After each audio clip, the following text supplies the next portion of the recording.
इस लेक्चर में हम बात करेंगे कि किस तरीके से एडिटिंग के आने के बाद फिल्म मेकिंग में या फिर सिनेमा में एक रेवोल्यूशन आया और किस तरीके से एक ग्रामर इस्टेब्लिश होती गई फिल्म मेकिंग की, कैमरा की, और किस तरह से पोस्ट प्रोडक्शन का वर्क फ्लो बनता चला गया।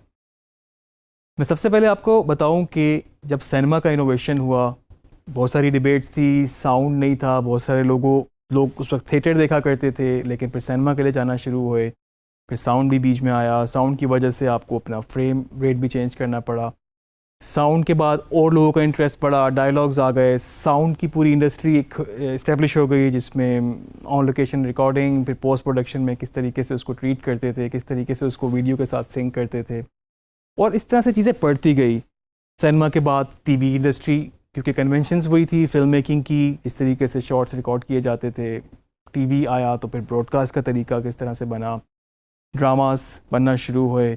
और अब जदीद दौर के साथ साथ आप देख सकते हैं कि आपके पास जिस तरह डिजिटल में आजकल यूट्यूब, इंस्टाग्राम, फेसबुक, उस पर किस तरह का कंटेंट बनाया जाता है, किस तरह के कमर्शियल्स जो हैं इस वक्त मार्केटिंग पर्पस के लिए इस्तेमाल किए जाते हैं। तो ये सारी इनोवेशंस वक्त के साथ साथ बेसिकली होती चली गई। जो एडिटिंग को क्रेडिट हम देते हैं इस वक्त, सबसे बड़ा क्रेडिट तो इस वक्त वो ये है कि आपकी जो फिल्म मेकिंग और कैमरा की ग्रामर वीडियो एडिटिंग के आने के बाद इस्टेब्लिश हुई।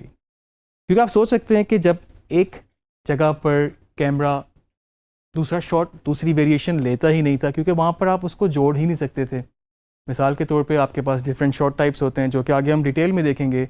आपके पास लॉन्ग शॉट्स हैं, आपके पास मीडियम शॉट्स हैं, क्लोजअप्स हैं, ओवर द शोल्डर्स हैं, कॉम्प्लेक्स शॉट्स हैं आपके पास, और बहुत सारे। तो उन सब को रिकॉर्ड करने का फ़ायदा ही तब था जब आप उनको एडिट में यूज़ कर सकें।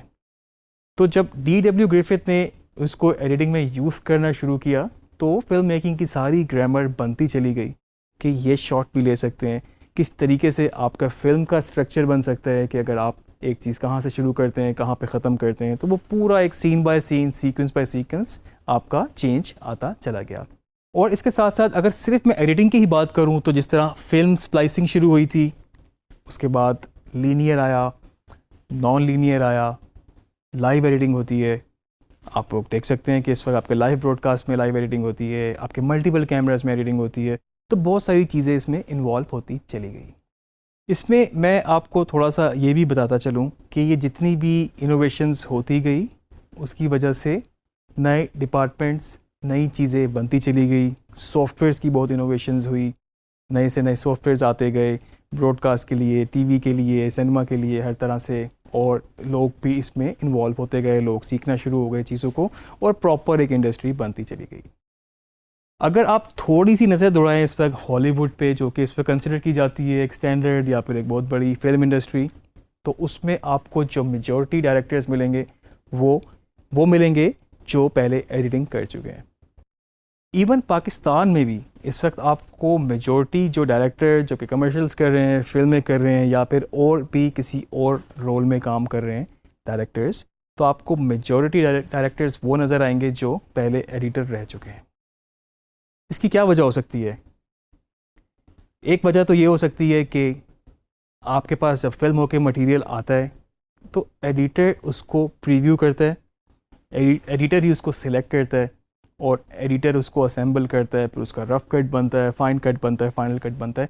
तो वो एडिटर की नज़र से इतनी ज़्यादा फुटेज गुजर चुकी होती है कि उसको सारी अच्छाई, सारी खामी, जो भी उसमें अच्छा बुरा होता है, उसको बड़ा क्लियरली नज़र आना शुरू हो जाता है। इसके साथ साथ जब आप एडिट कर रहे होते हैं तो आपको नज़र आती हैं चीज़ें कि इसकी जगह अगर आपके पास कोई दूसरा शॉट होता तो वो ज़्यादा बेहतर हो सकता था।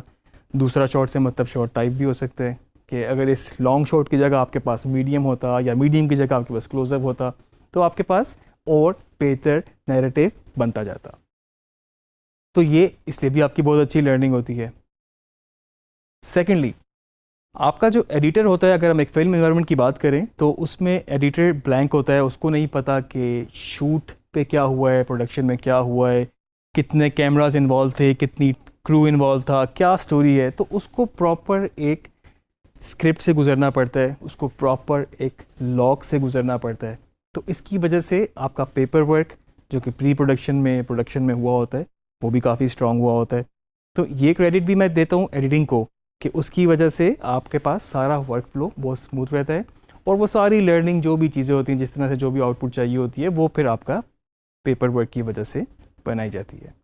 एडिटिंग की वजह से मैं समझता हूँ कि अगर आप एज अ डायरेक्टर काम करें, एज अ प्रोड्यूसर काम करें या किसी भी डिपार्टमेंट में काम करें, तो मुझे लगता है कि जो आप पोस्ट प्रोडक्शन में सीख सकते हैं वो शायद किसी और डिपार्टमेंट में सीखना मुश्किल हो। जब आप एडिट करते हैं और उसके बाद अब ऑन लोकेशन भी अगर आप जाके देखें तो आपके पास दिमाग में वो स्ट्रक्चर खुद ही बनना शुरू हो जाता है, आप उसको कंस्ट्रक्ट कर सकते हैं और आप सोच सकते हैं कि बाद में वो कितना आसान हो सकता है बाद में आपके लिए अगर आप एज ए डायरेक्टर काम करें या एज ए प्रोड्यूसर काम करें। तो मैं उम्मीद करता हूँ कि ये जो वीडियो एडिटिंग का कोर्स है आपके लिए काफ़ी यूज़फुल होगा अगर आप इसको सही तरीके से फॉलो करें। आगे और लेक्चर्स पे मज़ीद हम इन पे बात करेंगे, तो आप इनको फॉलो करते रहें।